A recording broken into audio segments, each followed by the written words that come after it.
Um abraço, um simples abraço que muda simplesmente tudo. Essa é a força de uma das histórias de reconciliação mais intensas e, curiosamente, mais silenciosas da Bíblia. A gente está falando de Gênesis capítulo 33. Bora mergulhar fundo nessa passagem. Mas antes, vamos pensar numa coisa: como seria encarar de frente o seu maior medo? Aquela pessoa, sabe? Aquela situação que vive na nossa cabeça, que assombra os pensamentos? É exatamente nesse ponto, nessa tensão máxima, que a gente encontra Jacó no começo desse capítulo, prestes a reencontrar o irmão dele, Esaú. E para a gente entender bem essa história, a gente vai seguir 4 passos. Primeiro, vamos focar no abraço desarmante. Depois, ouvir as vozes através dos séculos. Na sequência, vamos olhar para os detalhes que revelam tudo. E, para fechar, tirar algumas lições para o coração. Então, vamos começar com o primeiro ponto. A primeira coisa que salta aos olhos nesse reencontro é o silêncio. É uma cena quase sem falas, totalmente visual, sabe? Parece cinema. As ações aqui falam muito, mas muito mais alto que qualquer palavra. E olha, é muito importante lembrar do contexto. Jacó não está chegando para esse encontro do mesmo jeito que ele fugiu 20 anos antes, não. Ele vem de uma noite inteira de luta. Uma luta que deixou ele mancando, ferido, mas que também deu a ele um novo nome. Ele é um homem transformado, vulnerável e, quem sabe, pela primeira vez, pronto para encarar o próprio passado. E a forma como essa cena se desenrola é de arrepiar. A tensão só aumenta. Jacó vê Esaú chegando com 400 homens. Dá para sentir o medo, né? Mas qual é a reação de Jacó? Um ato de humildade extrema. Ele se curva 7 vezes. E aí vem a virada que ninguém imaginava. Esaú não parte para vingança. Ele corre. Corre para abraçar. O clímax não é uma briga, é uma explosão de emoção, de lágrimas dos dois lados. E é aqui que está o coração da cena. Pensa só, 20 anos de medo, de planos, se preparando para o pior, tudo isso se desfaz num instante.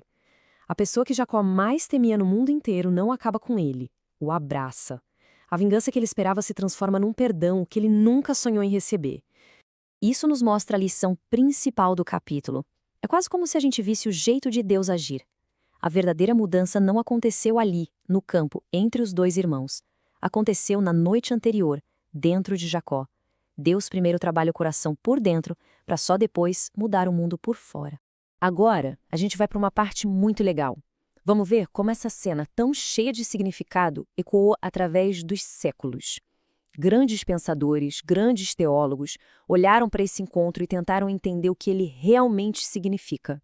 E o que a gente encontra é tipo um coral de vozes, cada uma com uma percepção. Agostinho, por exemplo, ele diz que a luta com Deus no capítulo anterior foi a preparação necessária para o abraço que acontece agora.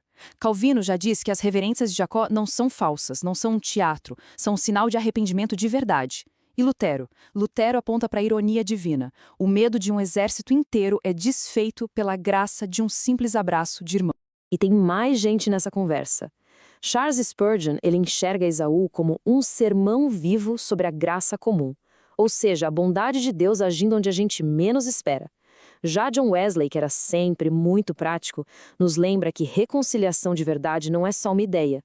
Ela acontece com ações, com gestos concretos, exatamente como a gente vê aqui. Aí a gente chega na frase que talvez resuma tudo. E quem destaca isso muito bem é o Tim Keller. Jacó vira para Esaú e diz: ver o teu rosto é como ver o rosto de Deus. Puxa vida, o que isso quer dizer? Que a experiência que Jacó teve com a graça de Deus na noite anterior mudou completamente a visão dele. A experiência vertical com Deus permitiu que ele enxergasse a graça na dimensão horizontal, no rosto do irmão que ele tanto temia. Chegamos ao nosso terceiro ponto. E aqui a gente vai ser meio que detetive cultural. Existem detalhes no texto que, para quem lia naquela época, eram óbvios, mas para a gente hoje, eles revelam camadas e mais camadas de significado. Deixam a história ainda mais incrível. Vamos olhar para esses 4 gestos. As 7 reverências não eram só submissão, era um ritual formal de pedido de perdão. A recusa de Esaú em aceitar os presentes, isso é surpreendente para a cultura da época. É um sinal de que ele não queria nada em troca. E aqui tem um ponto fundamental. Depois da paz, cada um segue seu caminho. A lição é poderosa. Reconciliação não significa fusão. Não significa que as pessoas têm que se tornar uma só. E por fim, Jacó constrói um altar. um ato que define quem ele é espiritualmente. E o nome desse altar fecha com chave de ouro El Elohe Israel, que quer dizer Deus, o Deus de Israel. A ordem das coisas aqui é fascinante. Jacó só assume publicamente sua nova identidade, Israel, depois de fazer as pazes com o irmão. Fica a lição. Muitas vezes é a cura nos nossos relacionamentos que permite a gente viver plenamente quem a gente é espiritual. E, finalmente, nosso quarto e último ponto.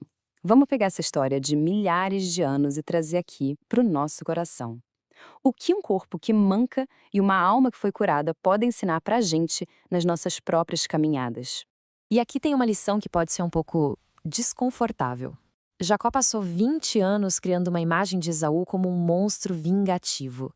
Ele se preparou para o pior, só para descobrir que o inimigo que ele tanto temia talvez só existisse na cabeça dele.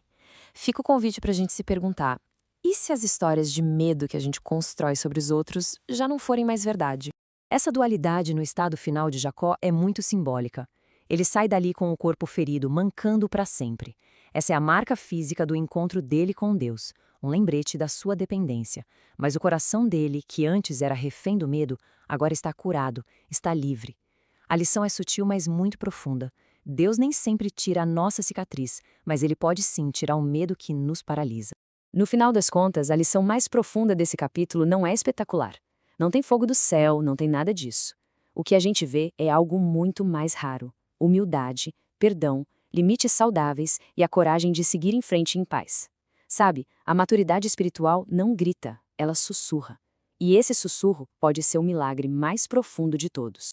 E assim, a gente termina com essa pergunta no ar: e se o inimigo que a gente tanto teme já tiver mudado? E se a batalha mais difícil for, na verdade, dentro da gente?